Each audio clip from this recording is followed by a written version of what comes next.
This is Anti-War Radio for antiwar.com and Chaos Radio 95.9 FM in Austin, Texas.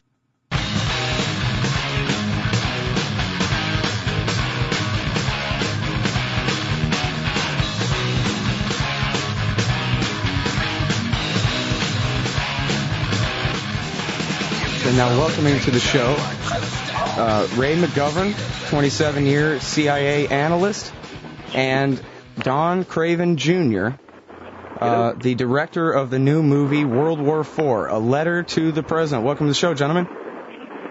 Thank you. Is that you, Don? That's me, yeah. Okay, and Ray, are you there? I am. Okay.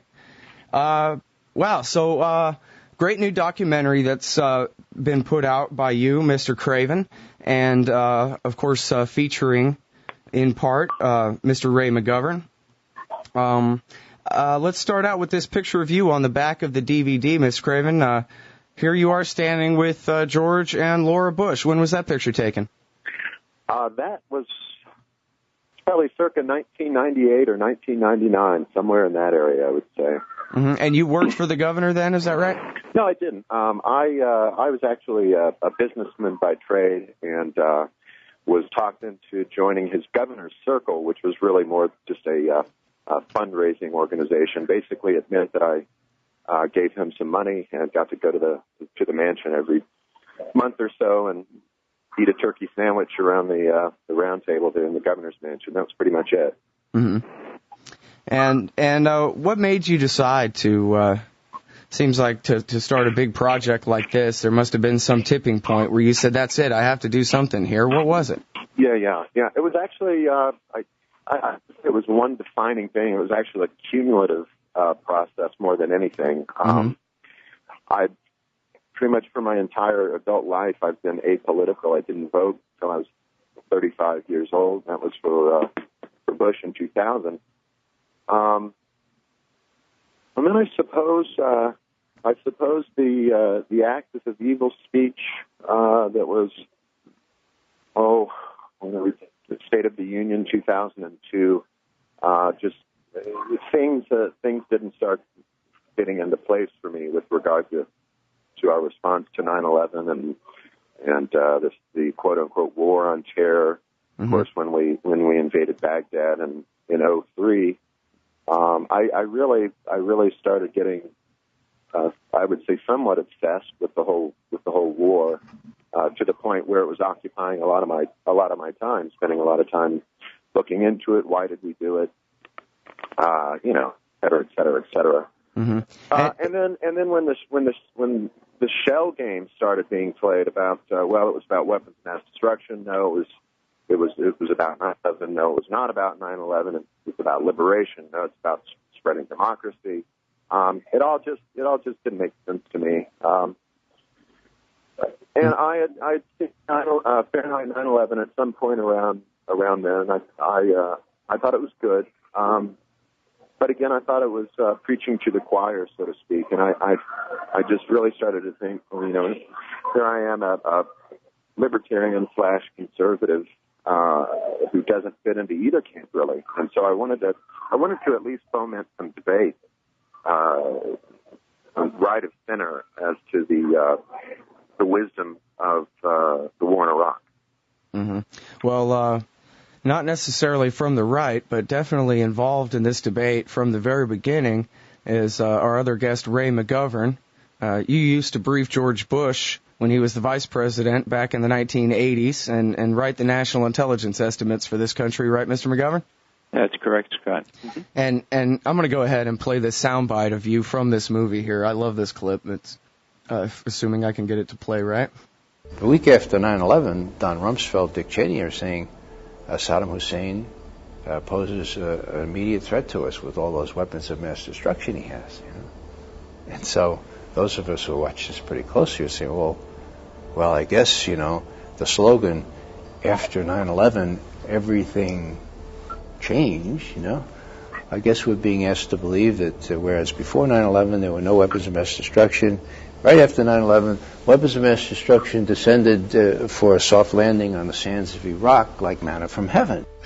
Yeah, that's exactly what they did. And so what you're talking about here, Ray, is that Right at the time of September 11th, immediately after September 11th, you and your friends in the intelligence community, the retired intelligence community, you guys already knew then the status of the weapons inspections and everything through the 1990s, and you knew that they were lying right off the bat when they claimed that there was a threat from these weapons programs.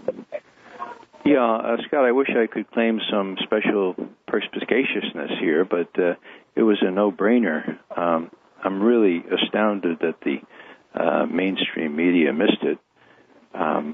I was not really following things all that closely in those days, and so frankly, I missed the fact that as recently or as soon before 9/11 as the 29th of July, 2001, so we're talking 6 weeks before 9/11, Condoleezza Rice publicly stated that Saddam Hussein has no weapons of mass destruction. We've been able to keep them from him. He's not even a threat to his immediate neighbors. And so that's 6 weeks before 9/11. A week or two after, you have Cheney and Rumsfeld saying, "Oh, we know they've said now," and that doesn't parse. And the way I came onto that was John Pilger interviewed me for a documentary which he called "Breaking the Silence." And he sent me an advance copy of it when he was finished, and in there he had video of Powell, Colin Powell, in February of 2001, and then the scene with Condoleezza Rice, the 29th of July 2001, both of them saying the same thing. And I said, John, how'd you come by that? And he said, Ray, I'm a responsible journalist. When I knew I was doing this documentary, I ordered up all the films from Condoleezza Rice and Colin Powell for 2 years before 9/11. I took them into a booth. My friends were a little afraid for my sanity, but I spent 2 days watching them, and I found them. Yeah. Now, why do I mention all that? Well, because a responsible reporter in this country wouldn't have to take film into a booth. All he had to do is a LexisNexis search, for Pete's sake, and he would have found out that all of a sudden these weapons of mass destruction descended, as I suggested, like manna from heaven. It was just atrocious that the American people were deprived of that kind of information. And now, Don, in your previous answer, you talked about how that as soon as the Axis of Evil speech came out, you thought, wait a minute, and Ray McGovern was hip to the idea that there was something nefarious going on. So was I. I remember Dr. Ron Paul, presidential candidate who's featured in your movie, said a reporter asked him, have you gone to read the secret intelligence briefings in the secret room at the Capitol? And Ron Paul said, I don't want to go and be confused by their propaganda. I know better than that. I know that they're trying to lie me into war now. I'm not going for that. And yet, in your movie, Walter Jones says, I had to believe them. This is Freedom Fries Jones. I've interviewed him on the show. He's very much anti-war now and very honestly says if he'd known then what he knows now, he definitely would not have supported the war. And yet his statement that, I had to believe them, I had to trust them when they said Iraq was a threat, it rings a little hollow. It seems to me that yourself, Ray McGovern obviously is an expert, but yourself and myself, we both knew when we heard the Axis of Evil speech that, wait a minute, this isn't about hunting Osama bin Laden anymore. What the hell is going on here? And yet somehow congressmen are still to this day able to say, I had to trust the intelligence they gave me. Yeah. I think that's just unfortunately the nature of politics, really. Do you think that the congressmen really are that ignorant that the kind of say the background information, and I don't know how detailed the background information you had was, but apparently you understood that Iraq was no real threat when they started saying it was. Do you think that the congressmen really knew less than you about, what the situation was over there? That's a good question. And the answer is I don't know. Obviously nobody can get into their minds, but just speaking broadly, I would just say out of political convenience, it was much more politically convenient at the time to stay in the herd, if you will, than to raise questions. And, of course, there was the whole group of cheerleaders on the other side ready to point fingers if anybody did question it. So it was unfortunately, with 20/20 hindsight, it wasn't debated enough. Nobody, not enough people, at any rate, stood up and asked the hard questions. Mm-hmm. And now go ahead, Ray. No, I think, Don, you're exactly right there. You're right on. It was pretty clear what was going on. We intelligence folks don't normally focus on domestic intelligence, but we had to in this case. And what we saw was a rush to get a national intelligence estimate out to satisfy senators who are demanding it. I mean, after all, you don't make a decision for war without asking intelligence what it thinks, namely about weapons of mass destruction. And so after avoiding such an estimate for over a year, George Tenet finally was given permission by the White House to commission an estimate under two conditions. One, that it had to come out exactly the way Dick Cheney said the situation was with respect to weapons of mass destruction in Iraq. And Cheney had, in his own preemptive mood, made a big speech on that on August 26, 2002. That's precondition one. Precondition two was it had to be done in 3 weeks. Why 3 weeks? Because the midterms were coming up. They wanted to force this vote in early October so that all those Democrats that remembered the Gulf War I experience, where many of them voted against the war, that glorious war that came out so well, and suffered drastically for that, that they would be pressured into saying, well, this time we better go along. We can always blame it on the intelligence if it doesn't work. Okay, so it was George Kennan, aged 100, before he died, said it was the most shabby, this is his words, the shabby and shameless cave-in by Congress that he had ever witnessed. One last word on this. Dick Durbin, fairly good guy, He's on the Senate Intelligence Committee. And he's asked a month ago, well, didn't you know that these weapons of mass destruction were bogus? And he said, yeah, I was reading the real intelligence, and I was briefed by the CIA and others, and I knew that what the administration was saying in public did not correspond with what we knew from the secret material. And somebody said, well, Senator, why didn't you tell us? You know what he said? He said, well, it was secret. It was secret. Right, as though they would have locked him in prison for leaking the truth out or something like that. Yeah, that's or as though it wouldn't have been worth it. What's happened to Congress, they're slavishly devoted to being told what to do by an administration that had something quite else in mind than a war against weapons of mass destruction. Well, and I think this is a natural result of having a system where so much power is centered in the presidency. It makes it pretty much mandatory for anybody in Congress who wants to have influence to try to get their influence by being close to the presidency rather than asserting their own authority against it. Right. Let me mention this, too. When I interviewed Walter Jones, Freedom Prize, he gave me silent body language and intimation that he personally thought that the WMD issue was phony, but that he, quote unquote, had to trust the experts. In other words, the downside of being wrong on it was steep, I think, in his mind. So I'm not so sure that he and others, he probably represents one of several, who probably knew the score, but either for political convenience didn't want to take that chance. Right. I think that's right, Don. Reading my interpretation into the situation, of course.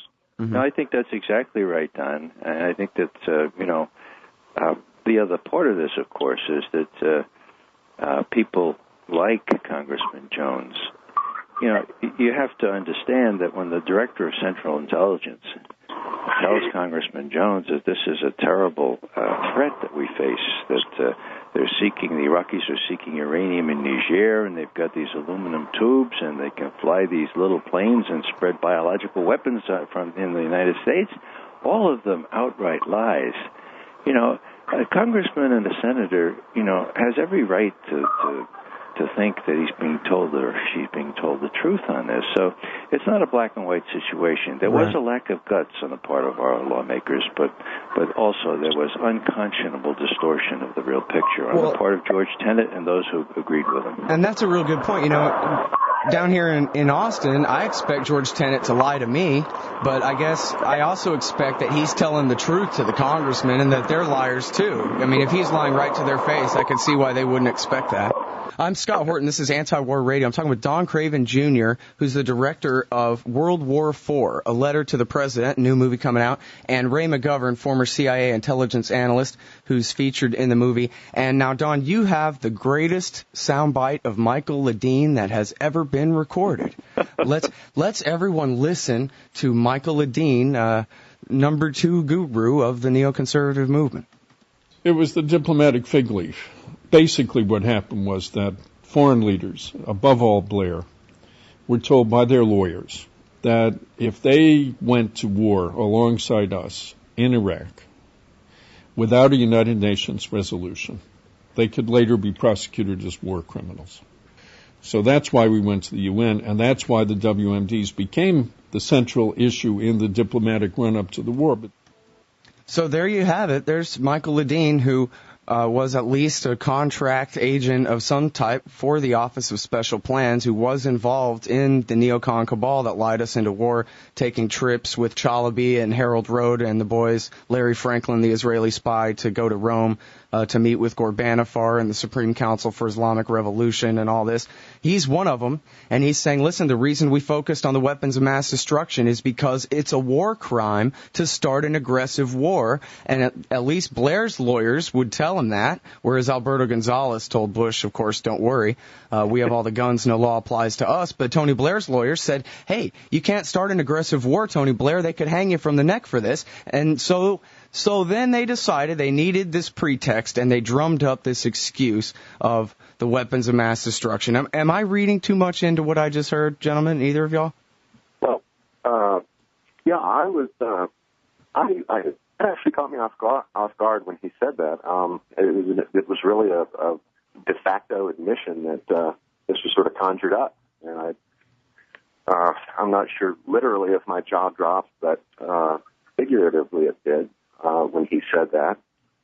Because, we're talking about matters of war and peace here, and it was almost sort of flippant about, we had to come up with something to sell it. Right. So, yeah, I was a little bit caught off guard, really, when he said that. It makes sense.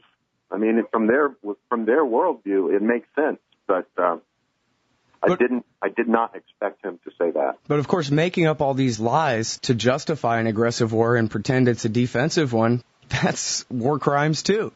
It's not like he's gotten himself off the hook here. It doesn't sound like. Yeah, exactly. Don, let me ask you, when you had that interview with Ledeen. When, as in time? Like what day? Yeah. Which year?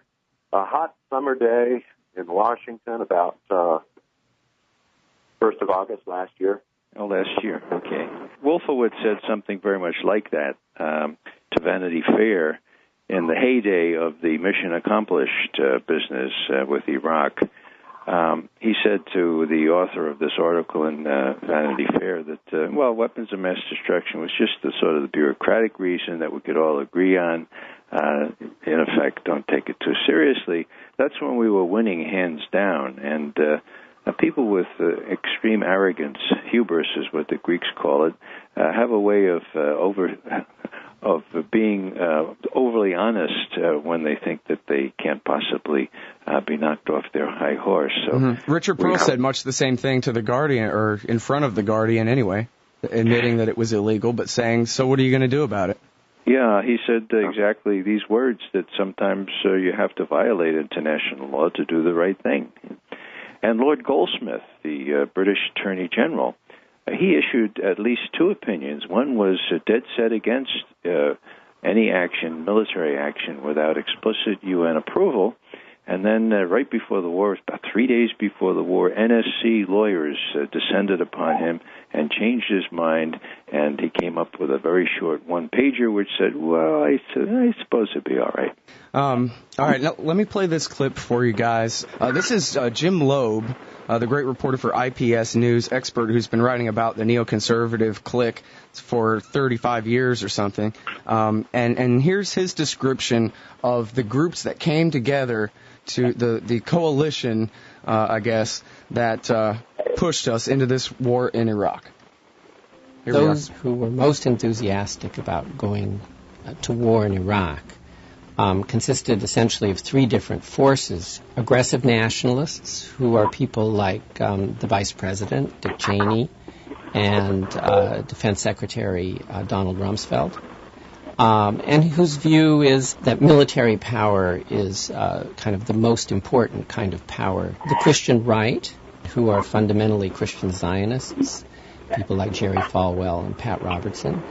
And then neoconservatives, people like Richard Pearl, like Douglas Feith, who was Undersecretary for Defense, Michael Ledeen, who works with Pearl at the American Enterprise Institute, who have long been very, very concerned with the fate and security of Israel above all. So you have this basically tripartite coalition which seizes 9/11 and become the main cheerleaders for war in Iraq and for the idea of Middle East transformation. Ray, is that that you've summarized the motivation here as OIL, Oil, Israel, and Logistics, that is expanding the American footprint for further wars on down the line. Do you agree or concur, I guess is the way smart people say it, with Jim Loeb's assessment of the groups that came together to push us into this war? Well, I do. I have great respect for Jim Loeb. And he didn't mention the oil companies there, you notice.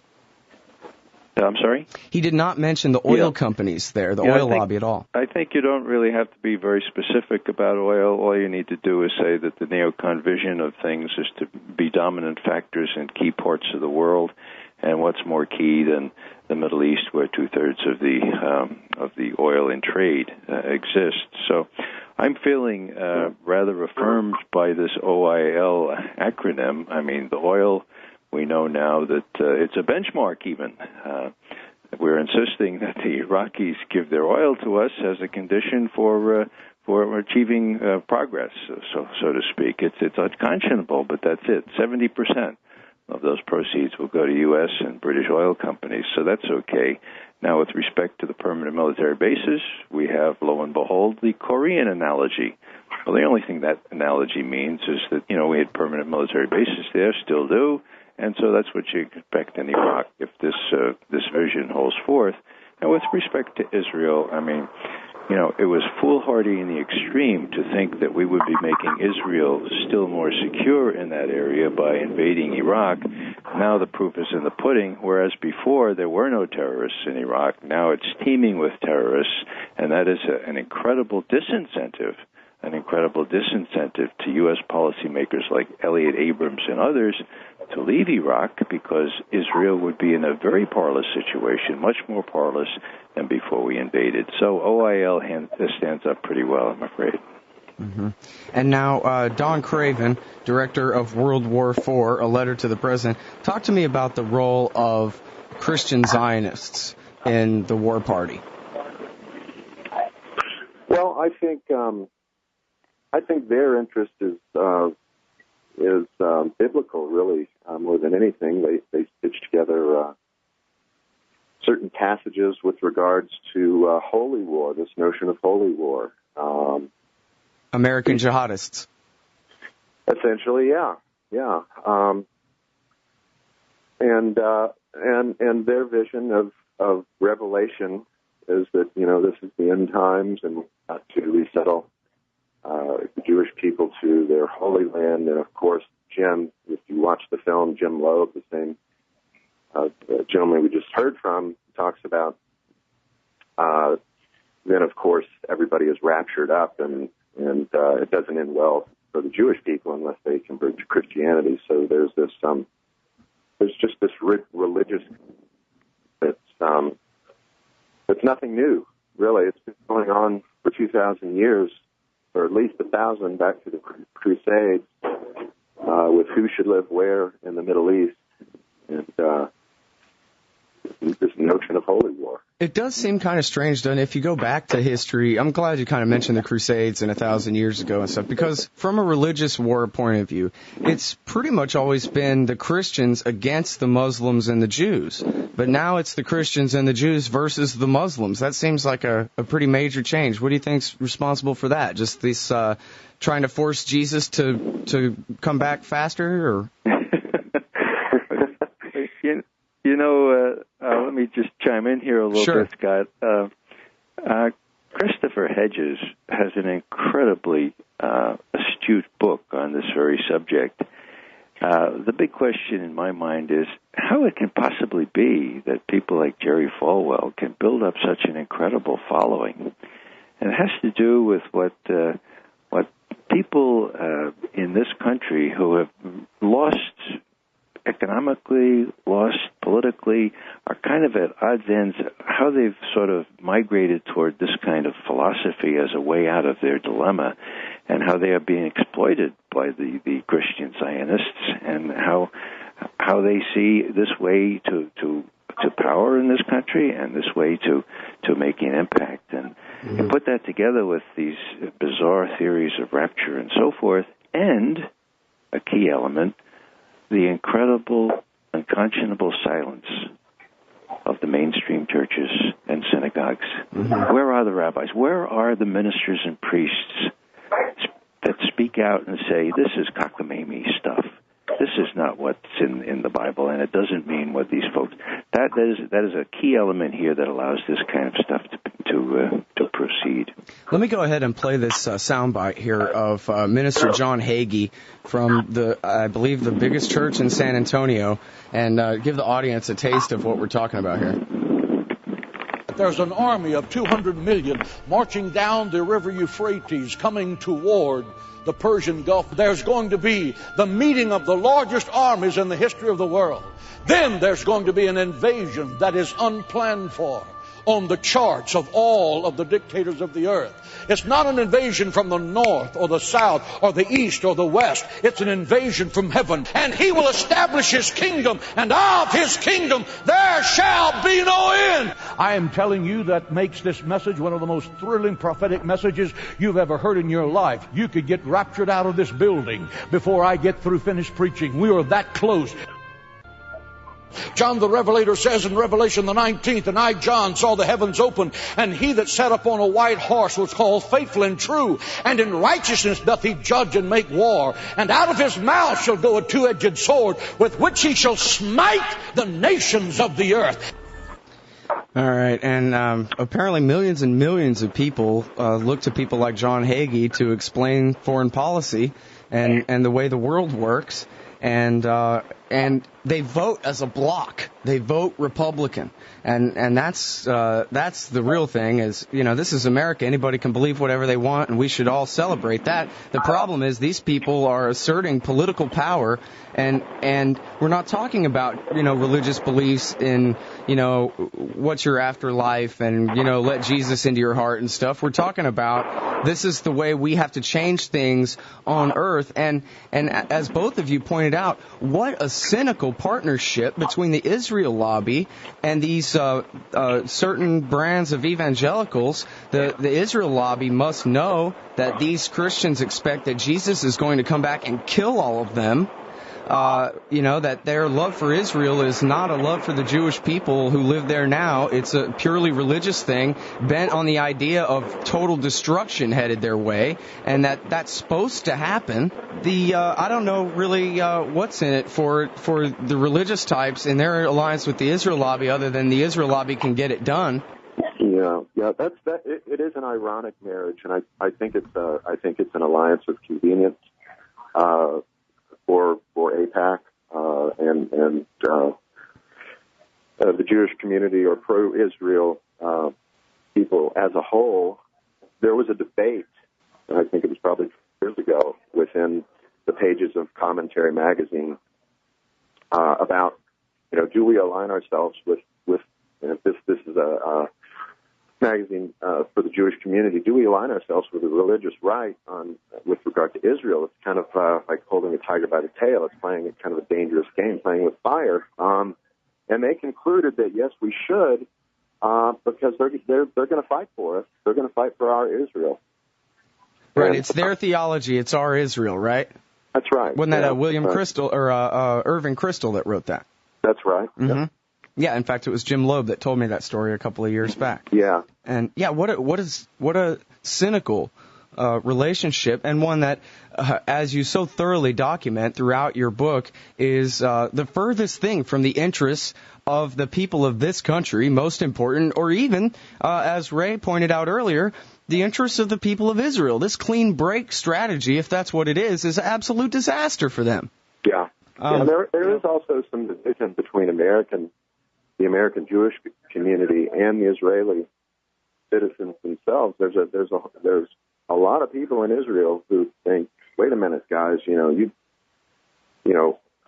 send over your checks and we got to live in the neighborhood. Right. So there's a bit of a rub there as well. Mm-hmm. All right. I think that's. Go ahead, Ray. No, I just think that's very, very important what Don just said. What we're dealing with here is a kind of a extremist fringe, really, the same as the extremist fringe that is running our country at this point. And one of the salutary developments is that many of the Jewish people in this country, influential Jewish people, are divorcing themselves from AIPAC, saying, AIPAC does not serve our interests nor the interests of the real Israeli people. And we see that debate in Forward, the Jewish weekly up there in New York. And these are good developments because some people are coming forward and saying, hey, wait a second.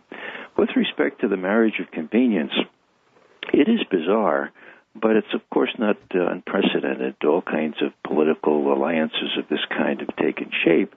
The cynical part comes in where, we say, well, how can the Israelis, how can this right-wing fringe of Israelis go along with this group that says, well, the Israelis are going to be left behind, they will be destroyed by fire? Well, the answer is the Israelis don't believe that for a minute. Right. It's cockamamie stuff. If they believe that, well, be my guest, but we know that's not going to happen. And the last thing I'll say is that it's amazing how Hagee and these guys distort Scripture, For all the stuff, the hellfire and all that stuff, there's something that Jesus said very explicitly, and I've got it pretty much committed to memory. And what he said was this, now, when people start warning you of the end times and say, well, look, here's what's going to happen. Oh, look over there. Here's good people going to save us here. Don't believe them. Don't believe them. And right. So the selections of Scripture that these folks are relying on are very, very selective indeed. Yeah, it's sort of just like the way they cherry-picked all the intelligence about the weapons of mass destruction, right? You just go in and pick out the things that back up your case and ignore everything else. Cherry-picking the Bible is an old practice. Yeah, that's right. One of the interviewees in the film, Reverend Bob Edgar, essentially said just that. And I will paraphrase, but he says, these are the kind of people that only read the parts of the Bible that they like, that fits their worldview, and they'll plug things out and stitch them together and make it work. Right, and the next thing you know, Jesus is a warrior. He's, there's this whole brand of masculine Christianity where Jesus, had a hairy chest and went around kicking ass, and we got to be like that. I didn't make that up. I mean, these people. Yeah. Oh, sorry, go ahead. I was going to say it's not a whole lot unlike astrology, where you look up in the sky and you see millions of stars, and you say, well, gee, if I connect that one and that one and that one and that one, it kind of looks like a scorpion. That must be a scorpion up there. Right. And the sorrowful part of all this, from my point of view, is that the baby gets thrown out with the bathwater here. If you look at now, I'm a follower of Jesus of Nazareth. I almost hesitate to call myself a Christian these days because of the connotation that it has acquired. But the Jesus of Nazareth that I try to follow, first and foremost, is concerned with justice and taking care of the marginalized of our society. And that's something you very seldom hear from these other people on the extreme right. And that's the major distortion in my view. Society should be judged on how it treats, how it cares for the least of these. Mm-hmm. What about you, Don? Are you a religious guy? I'm not. I was raised a Christian. I'm non-practicing. Mm-hmm. All right. So I'm not religious. I can't really resist, guys, so I'm just going to beg for your patience and play some more clips of Michael Ledeen. Everybody, you got to get this movie, World War IV. It's the best Michael Ledeen clip, set of Michael Ledeen clips you'll ever see. This one begins with Karen Katowski saying, yeah, but what happens if you throw democracy and all that happens is the majority Iran-leaning Shia come to power?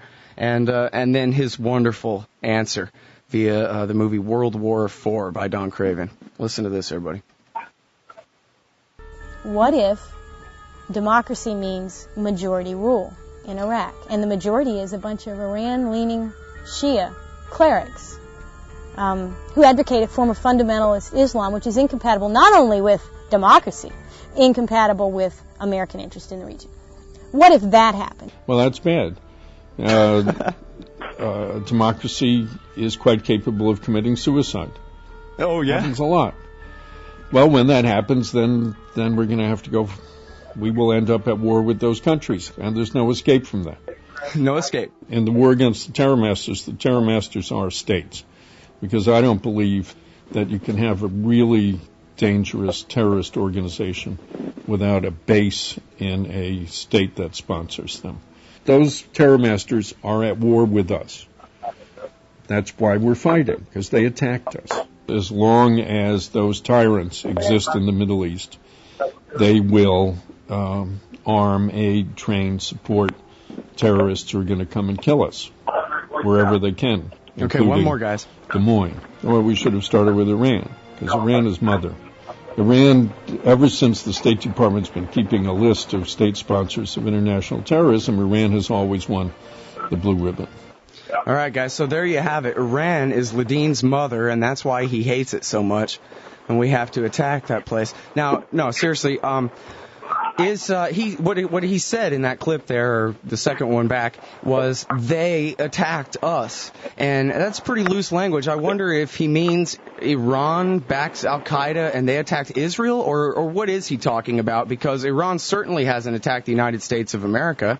He says that the terror masters are states, even though Al-Qaeda is a stateless band of pirates, and even though Iran backs groups, which you may call them terrorists if you want, Hamas and Hezbollah, which do not attack the United States of America at all. So, I mean, is this guy he's just completely full of it, right? Is basically the bottom line.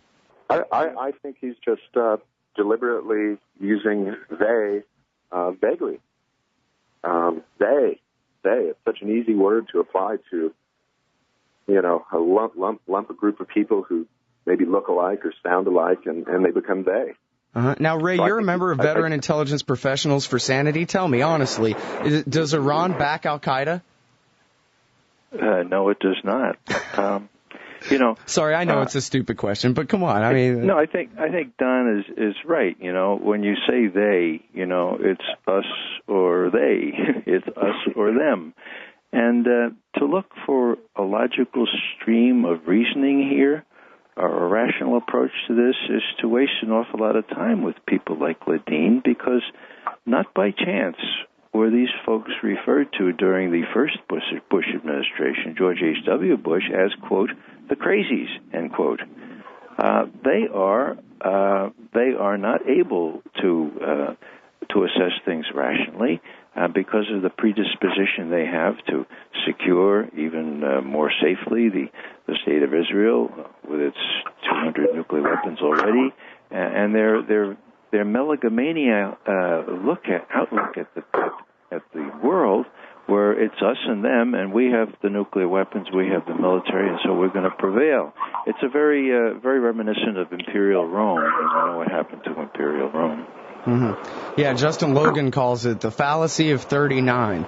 Everybody is Hitler, and everybody else is Neville Chamberlain. Well, that's why they use this Islamofascism label. Now, that was invented by Karl Rove, and people say, that sounds really bad, Islamofascist. But what does it mean? All it means is that some of us were pointing out the parallels, the real parallels, between fascism in Germany in the 30s and what's going on in this country right now, and so they co-opted the word, and they made them Islamofascists. to just confuse everyone. Mm-hmm. Well, what do you think, Don? Final judgment at the end of this movie, is this World War IV? I hope not. I sure hope not. It's hard to say where this will go if you take it out several iterations. If you go down one path, it certainly could get a lot worse. I actually posed that question to Michael Ledeen, and I'm not sure if his bite made it into the final cut. He essentially said that the worst iteration is that Iran jumps into it, and Russia and China jump on their side, and then you've got World War IV. Well, there are crazies out there, and some of them don't even go by that label. Look at John McCain, for example. Right. What he said about Iran is, the only thing worse than a war against Iran would be to let Iran get a nuclear weapon. Well, that is just really bizarre. And the way I look at it, it really all depends on Dick Cheney. He has this sort of hold on our president. And if he is asked to brief the president on any given afternoon, that's how you could change the president's mind or influence him. And he says, I think we ought to send those blue-suited fellows with their fancy planes and missiles into Iran. The president's going to yawn and say, well, sounds all right to me. Why don't you go ahead and do it? And you know what? The military will salute and do it. And we will be in big, big war. Call it World War IV, call it whatever. Our kids are going to be sent over there in more numbers than at present, and we'll be in very, very deep trouble. So what we have to do right now is impeach both Cheney and Bush.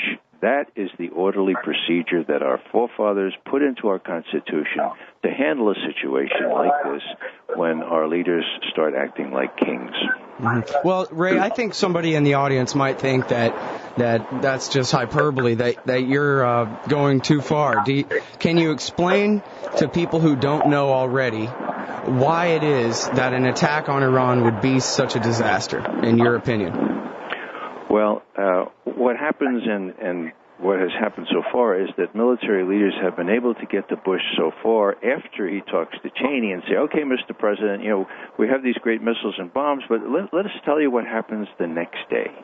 And what happens the next day is the Iranians have choices of either A, sending their Revolutionary Guard divisions into Iraq, severing our line of communication between Kuwait and Baghdad, and taking, in effect, not 52 hostages this time, but 52,000 hostages, okay?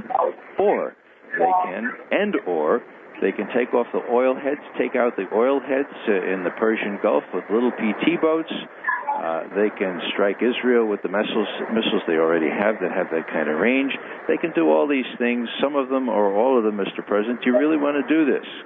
So far, they have been able to prevail, but I give Cheney the final word in this, and unless we get rid of him right quick, there's every prospect that he will succeed in that's not over yet. To Iran. Yeah. All right. Well, I thank you both very much for your time today. Everybody, tell me, Don, when does World War IV come out officially?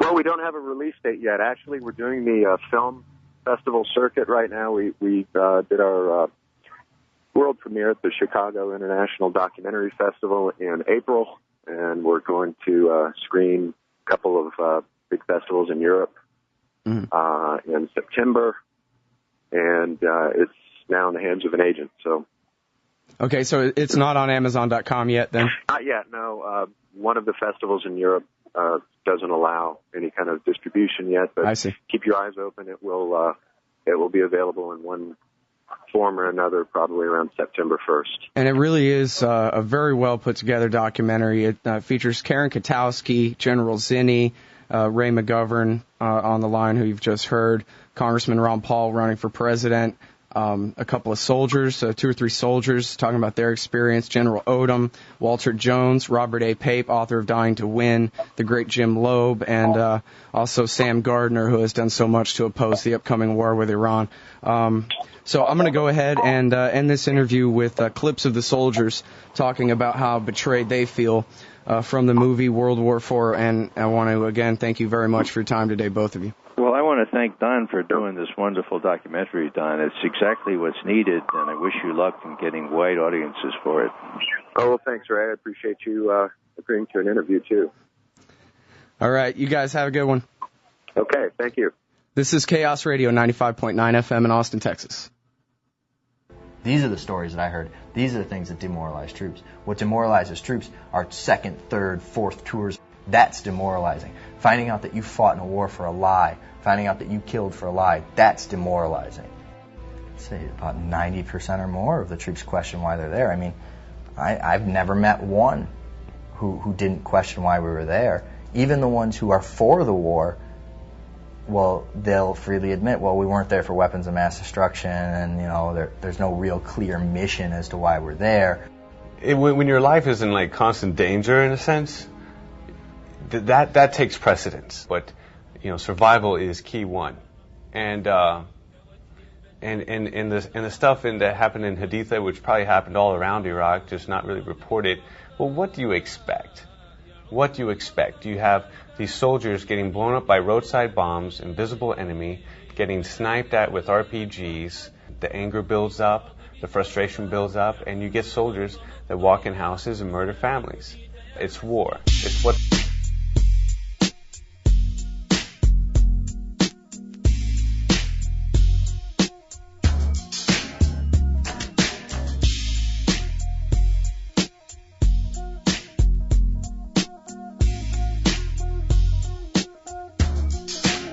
what America exists for. We should be supporting people who want freedom against people who want tyranny.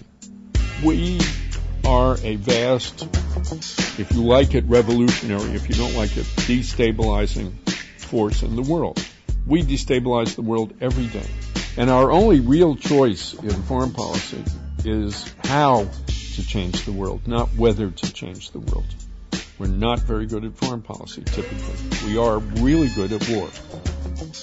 You know, Americans like war. Right. Why are people who advocate revolution called conservative? Right. I don't know. Beats me. They're not conservative. Matter of fact, most of those who came over to be called neoconservatives into the Republican Party came from the radical left, from the Democratic side. The word was invented by Irving Kristol, right, who said a neoconservative is a liberal who's been mugged by reality. There are many of us, Richard Pearl being the greatest example, and I think basically we still think of ourselves as Scoop Jackson Democrats. We're back in the business of nation building and policing the world, and it doesn't work, and there's no evidence that it has worked. I think the only way we can get people in this country to rethink this is apply a political golden rule. And this would be do unto others as we would have them do unto us. And then they have to stop and think, how would we react if China became stronger than us and they came over and put their navy in the Gulf of Mexico and put a base in Texas and started saying, well, we want you to follow Buddha. And we want you to live like the Chinese live because we are free and prosperous and we are a great nation. Can you imagine